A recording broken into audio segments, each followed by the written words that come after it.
Man saw that the bracelet before him concealed a treasure inside, so he intended to buy it, but he worried the owner would raise the price. He deliberately picked up a folding fan beside him to ask its price. The shopkeeper quoted $800. As he pretended to haggle with the shopkeeper, suddenly a rich second-generation heir approached and competed with him. The reason was that the rich kid had taken a fancy to the man's wife, so he brought along his wife's cousin today, with the goal of breaking up the man's marriage. Thus, he bought the folding fan for $1,600. Seeing this, the man understood that the rich kid was deliberately targeting him, so he pondered how to get the bracelet for $800. This scene was noticed by the rich kid. When the shopkeeper sold the bracelet to the man for $500, the rich kid raised the price to $800. The shopkeeper, encountering a reverse price increase for the first time, declared on the spot that the highest bidder would win. He then smirked and asked the man if he wanted to raise his bid. With only $800, the man could only shake his head helplessly. The rich kid, seeing that the man wanted the bracelet, proposed a deal. If the man divorced his wife, the rich kid would give him $100,000 in compensation. The man recalled that in his previous life it was the rich kid who had ruined his family. This time, he vowed he would not let the rich kid off easily, so he threatened the rich kid, saying he would shatter him like this bracelet. Saying so, he snatched the jade bracelet from the rich kid's hand and smashed it on the ground. Seeing this, the shopkeeper immediately called the security guards, threatening that if the man did not pay up today, he would not be allowed to leave the shop. The man, however, readily agreed to compensate $800. In the end, the man obtained the broken pieces of the jade bracelet that he wanted. The rich kid, believing the man had lost all his money, laughed uncontrollably. The man's wife could not help but scold him,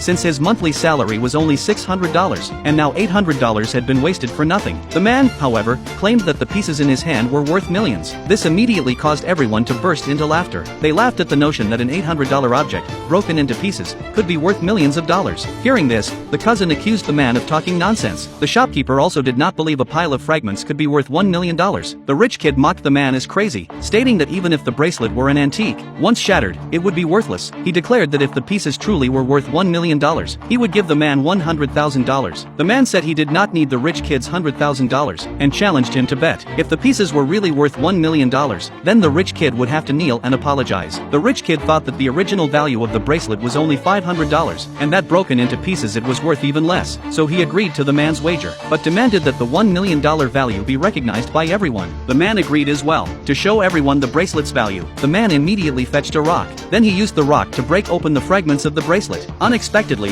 there was a blue diamond hidden inside. The shopkeeper immediately exclaimed that the diamond alone exceeded $5 million in value. The man turned to his wife and said, "With this money, we can pay off our gambling debts and live a good life from now on." The cousin, however, sneered, saying the man was dreaming. At this point, the man demanded the rich kid kneel and apologize to him. The rich kid refused. Everyone present then criticized the rich kid for not keeping his promise. Infuriated, the rich kid proposed betting with the man again. Whoever could purchase the most valuable antique in the shop would win. The wife saw that the man wanted to continue gambling, and angrily scolded him, saying this was no different from being a gambler. She did not want to ruin their next life's happiness on a bet. She even threatened to divorce him. The man explained this was his final gamble. Seeing he would not listen, the wife angrily left the antique shop. The rich kid, confident, swore he would not lose, because the man had no money left to buy anything. The man could only use the diamond as collateral to the shopkeeper for $200,000 in betting funds, but this money was still too little. As long as the rich kid bid above $200,000 each time, the man would be unable to buy any item from the shop. The only possible outcome was defeat. However, the man thought of a way to turn the tables.